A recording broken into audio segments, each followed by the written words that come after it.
ಧರ್ಮ ಸಂರಕ್ಷಣೆ, ಸಂಸ್ಕೃತಿಯ ಸಂರಕ್ಷಣೆಯ ನಿಮಿತ್ತವಾಗಿ ನಮ್ಮ ದೇಶ ಯಾವಾಗಲೂ ಸದಾ ನಮ್ಮ ಜನರು ಎದುರಾಗಿ ನಿಂತಿರ್ತಾರೆ.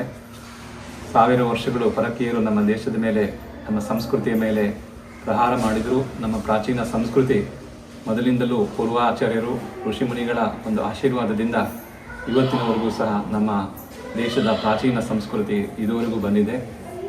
ಇತ್ತೀಚಿನ ದಿನಗಳಲ್ಲಿ ನಮ್ಮ ಧರ್ಮಕ್ಷೇತ್ರಗಳು ಮತ್ತು ನಮ್ಮ ತೀರ್ಥಸ್ಥಾನಗಳ ಮೇಲೆ ಅನಾಗರಿಕರ ಮತ್ತು ಅಸಂಸ್ಕೃತರ ಒಂದು ಏನು ದಾಳಿ ಇದೆ, ಅದರಿಂದಾಗಿ ಯಾರು ಧಾರ್ಮಿಕವಾಗಿ ಧರ್ಮಕ್ಷೇತ್ರಗಳ ಮೇಲೆ ಶ್ರದ್ಧೆಯನ್ನು ಇಟ್ಟಿರ್ತಾರೆ ಅವರ ಮೇಲೆ ಅವರ ನಂಬಿಕೆಗೆ ನೋವನ್ನು ಉಂಟು ಮಾಡುತ್ತಿದ್ದಾರೆ.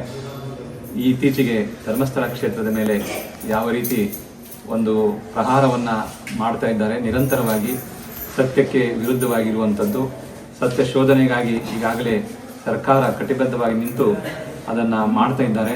ಆದರೂ ಸಹ ಧರ್ಮಸ್ಥಳ ಕ್ಷೇತ್ರದ ಮೇಲೆ ಮತ್ತು ಧರ್ಮಾಧಿಕಾರಿಗಳ ಮೇಲೆ ಪ್ರಹಾರವನ್ನು ಮಾಡಿ ಅವರಿಗೆ ಮಾನಸಿಕ ಆಘಾತವನ್ನು ಉಂಟು ಮಾಡ್ತಾ ಇದ್ದಾರೆ. ಹಾಗೆ ಲಕ್ಷಾಂತರ ಕೋಟ್ಯಾಂತರ ಜನರ ಭಾವನೆಗಳಿಗೂ ಸಹ ಅವರು ನೋವನ್ನು ಉಂಟು ಮಾಡ್ತಾ ಇದ್ದಾರೆ. ಸರ್ಕಾರ ಆದಷ್ಟು ಬೇಗನೆ ಆ ಕ್ರಮ ಕೈಗೊಂಡು ಸತ್ಯ ಶೋಧನೆಯಲ್ಲಿ ನಿರತರಾಗಿರೋ ಎಲ್ಲರಿಗೂ ಜಯಶಾಲಿಯಾಗಿ ಸತ್ಯಕ್ಕೆ ಜಯವಾಗಬೇಕು, ಧರ್ಮಕ್ಕೆ ಜಯವಾಗಬೇಕು.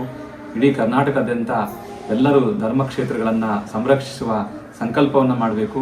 ಇದು ಧರ್ಮಸ್ಥಳ ಕ್ಷೇತ್ರದ ಸಂರಕ್ಷಣೆ ಜೊತೆಯಾಗಿ ಮುಂದೆ ಯಾವತ್ತೂ ಸಹ ಯಾವುದೇ ಒಂದು ಜಾತಿ ಮತ ಭೇದ ಇಲ್ಲದೆ ಯಾವುದೇ ಧರ್ಮಕ್ಷೇತ್ರಗಳ ಮೇಲೆ ಬರುವಂಥ ಈ ರೀತಿಯ ಆತಂಕಗಳನ್ನು ದೂರ ಮಾಡಲಿಕ್ಕೆ ಎಲ್ಲರೂ ಸಹ ಕಟಿಬದ್ಧರಾಗಿರಬೇಕು.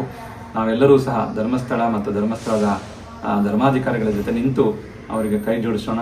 ಇದೇ ತಿಂಗಳ 29ನೇ ತಾರೀಕು ಧರ್ಮಸ್ಥಳ ಕ್ಷೇತ್ರಕ್ಕೆ ಸಕಲರೂ ಸಹ ಎಲ್ಲ ಭಟ್ಟಾರಕ ಸ್ವಾಮೀಜಿಗಳವರ ನೇತೃತ್ವದಲ್ಲಿ ಧರ್ಮಸ್ಥಳ ಕ್ಷೇತ್ರಕ್ಕೆ ತಲುಪಿ ಅವರ ಜೊತೆಗೆ ನಾವಿದ್ದೇವೆ ಎನ್ನುವಂಥ ಒಂದು ಮಾತನ್ನು ದೃಢೀಕರಿಸಿ ನಾವೆಲ್ಲರೂ ಸಕಲ ಸಮಾಜವೂ ಸಹ ಆ ಕ್ಷೇತ್ರಕ್ಕೆ ಬಂದಿರುವಂಥ ಈ ಸಂಕಟ ಪಾರಾಗಲಿ ಎನ್ನುವಂಥದ್ದನ್ನು ಪ್ರಾರ್ಥಿಸಿ, ಮತ್ತು ನಮ್ಮ ಸರ್ಕಾರ ಆದಷ್ಟು ಬೇಗನೆ ಆ ದುಷ್ಕೃತ್ಯವನ್ನು ಮಾಡಿರುವವರ ಮೇಲೆ ಕ್ರಮ ಕೈಗೊಂಡು ಮುಂದೆ ಯಾರೇ ಆದರೂ ಸಹ ಧರ್ಮಕ್ಷೇತ್ರಗಳ ಮೇಲೆ ಈ ರೀತಿ ಮಾಡುವವರಿಗೆ ತಕ್ಕ ಶಾಸ್ತಿಯನ್ನು ಕೊಡಬೇಕು.